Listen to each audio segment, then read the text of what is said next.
This video is sponsored by Narc.90. They are beyond technical. Right now there's an offer on if you go to narc.90.com and use the BiG Scuba code BiG Scuba 2024.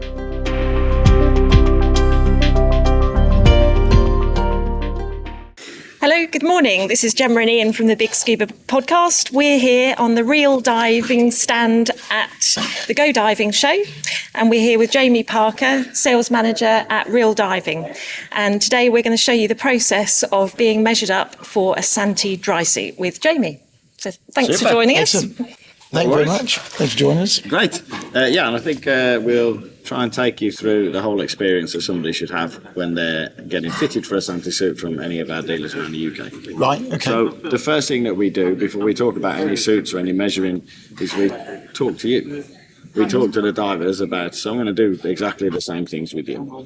So it's important for us to understand the types of the configuration you dive in, the types of diving that you do, maybe the suits that you've already had, what you do like about them, what you don't like about them. So we'll start there. So what configuration do you dive in? Single tank? Single tank. Single tank. Yep.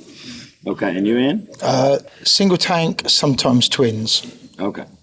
Mainly single. Okay. And do you experience any difficulties, particularly you, Ian, with any of your movements involved in twins? Yeah, so I struggle with doing shutdowns. Okay. As much as I can get the tank forward to get the manifold, that's what I struggle with. I think a lot of divers struggle. Yeah, with for that, sure. It's quite awkward. Short arms and going to the gym don't do anything for flexibility. Excellent. And Gemma, do you? In single tank, it's normally pretty okay, but is there anything you can think of specifically, movement-wise? Arms seem to have quite long arms, so the movement over the shoulders seems quite tight in the suits I've had previously. Okay, perfect. And do you have any injuries, any ongoing injuries, any mobility injuries, any knee issues, arm issues, shoulder issues? No. No? No. Okay, both pretty fit and healthy? Yeah. Good. Yeah.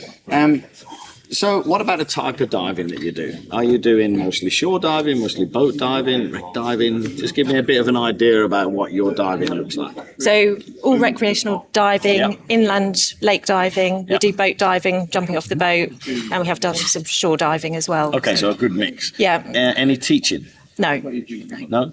And what about you, Ian? So recreational diving, and then I've worked as a dive master for Crystal Seas in Norwich. Okay, so a little bit of teaching involved as well. Yeah. And now, here's the question where you have to be honest with me. Go on then. Okay? Go. You have to be very honest now. There's two types of divers. There's the type of diver that gets changed on a changing mat, folds their suit up nicely, puts it in a box, takes it home, rinses it, hangs it up. And there's another type of diver that gets out of it as quick as they can because their sausage sandwich is ready and slings it in the back of their van and deals with it later. Which type of diver are you, A or B? A. Very good. I'm A, always been A. Excellent. Good. Yeah. It's good to know because people have a way of diving. They have a personality. They have and it's good you have to take that in. You can't give people a product or a garment or a piece of equipment that has to be looked after if they know fundamentally deep down inside they're not going to do it. Well, and also you rely on having good equipment. And you need to look after it, so that looks after you. Absolutely. And our suits are so important, isn't it? When you dive. Yeah, and that applies to freshwater diving or salt diving that we need to, Absolutely. Yeah. And the second thing is, we don't need to talk about brands specifically, but the suits that you've had in the past or you have now, is there anything that you don't like about your suit or could be improved, or do you think is everything great, or what do you like and what you don't like about what you're diving in experience at the moment? So when I first bought my suit, it was a thin, really thin crushed neoprene suit, and that has served me well. I've done nearly 10 years. but I find it does wear in certain places. I use a BCD and sometimes a weight harness, and I find that over the course of diving, I've done about nearly 400 dives, and it has started to wear in places, as things do. On the whole, that's been fine. The thing I've added, which I've found really useful, is having a pocket each side. On the leg? On the legs. On the side of the leg or on the front? More on the sort of side, on the side, really. Like you see on the suits around here. Yeah, like those. Yeah, I like having zippable pockets. Yep. I can put my torch or a reel or something in. Yep. And also, I like having a P-zip. Because when I'm especially winter time and what have you, and if I am instructing as such, you don't get much time to de-kit, and then you've got to nip to the loo. I haven't, no. Okay, this could be an interesting concept and discussion for later on. Okay, all right. But having that convenience, for sure. And I learned I didn't have that at first, and it wasn't until working with other instructors and seeing what they needed to do, and you literally get 5-10 minutes sometimes, and there isn't enough time, to de-kit, go to the loo, come back, get back on, is a P-zip or something like that saves a lot of time and hassle. So have you got any mobility issues that you think are to do with the fit of the suit? Not really, no. Good. No. Gemma? Yeah, so I've had 2 dry suits. First one didn't have pockets, so I missed pockets. And then the second suit, I have got 2 pockets, which are really useful. And it has got a cuff dump as well, which has been a revelation as well. So you like a cuff dump? Yes, yeah. Oh, I just thought of something, actually. So when I first tried my suit on, I've only ever had one dry suit. I tried a back zip, and I also tried a front zip. And I like the flexibility of having a front opening zip. And it felt a lot more freer because having that great big metal zip. So at the moment you've got a rear zip. I have. Both. Yeah. And I went with that purely one, because even though with a front zip on, you still have to be like some kind of contortionist to get yourself in.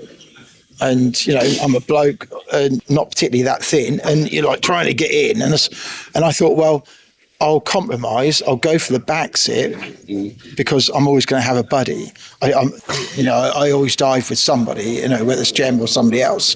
So I would just ask them to zip me in. So, but yeah, it's certainly more flexible having the front zip. Well, I think, it's subjective, right? It definitely, depends. And with Santi, all of the stuff that you said you wanted a cuff dump, you said you wanted a P-zip, you potentially moving a zip at the front or a zip at the back.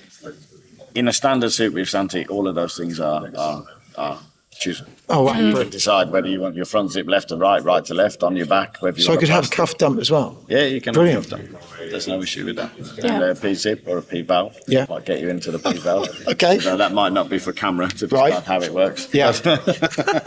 Okay, good. Saying that, it's a necessary thing for everybody. I think a P-zip. They're 2 real different things. One of them is if you're teaching at Stony Cove and you're diving at Stony in the winter and you don't want to get out of your suit and you want to have a wee, then a P-zip is probably a useful thing. If you're doing dives and you're having an issue with needing to go to the toilet when you dive, underwater, underwater, then a P-valve is a great way to do it. Right, okay. I can warn you, there's 2 things you need to think about the P-valve though. Number 1, it's very difficult to do the first time. Right. You have to fully commit and drink 3 litres of water and go for a dive, so you don't have a But once you've done it, once you've ripped off. Are we talking from experience here? Yeah, definitely. Okay. The second thing you need to remember is once you start with a P-valve and get used to it, you have to use it every time. Because it becomes second nature down there to do it. And if you're not plumbed in, as we call it. Right, okay.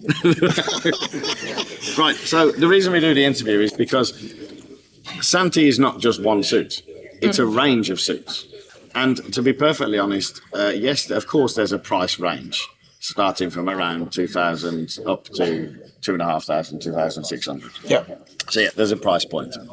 However, there are also characteristics of the suits throughout the range that could fit So the right suit for you, irrelevant of price, may actually be one of the more entry-level suits. They tend to be a little bit less fitted, the E-Space, for example, but it's much more resilient. The material is much more resilient. So if you're doing if you're on the south coast and you're doing a lot of wreck diving and you like, digging around with your crowbar under your arm when you're diving, then probably one of the lighter, more flexible suits would not be a good choice for you. Maybe it's better for you to go for something that's a bit more sturdy. So the point of the interview is to understand you. Also, now when I'm advising you on suits, which I'm going to do in a minute after we've measured, then it's coming from a base of knowledge. I want to know who you are before I can tell you what suit is right for you. People underestimate the value of a suit. A suit, yes, it's not a life-preserving thing like a regulator. However, when you're talking about comfort, this is a hobby. This is a pastime. And you want to be happy. A lot of money doing on it. Doing the thing that you love to do. So getting the suit right, and particularly the undersuit right, is really important, and it changes people's diving. They've enjoyed diving before, and then they get the right suit fitted by the right person. Now suddenly, it's a whole new level. You're so right. And last weekend, I was diving at Stony, doing some deep water training for me. And I was 30 meters, and my buddy, warm as toast, I was frozen. I wanted to get back before he did because I was cold in my suit. It's also a benefit of a membrane suit compared to a neoprene suit. In a neoprene suit, you can be, in a membrane suit, I should say, you are a lot more flexible when it comes to your thermal protection. So in the past, obviously, we've had a summer undersuit and a winter undersuit. Well, that's great because the summer undersuit is perfect for 2 months of the year, and the winter undersuit is perfect for 2 months of the year. We used to have a summer suit and a winter suit. The problem with that is the summer suit is perfect for 2 months of the year. And the winter suit is perfect for 2 months of the year. But for the rest of the time, you're either a little bit too hot or a little bit too cold. With a membrane suit, we can layer different base layers, the heating production, maybe even pulling a vest into it. So you can actually decide your thermal protection as the season progresses. That's really so good. You actually stay in the most comfortable way of diving and the most comfortable thermal protection. Shall we? So right now, the next step is to get on with some measuring. Okay. So you ready for this? We'll move the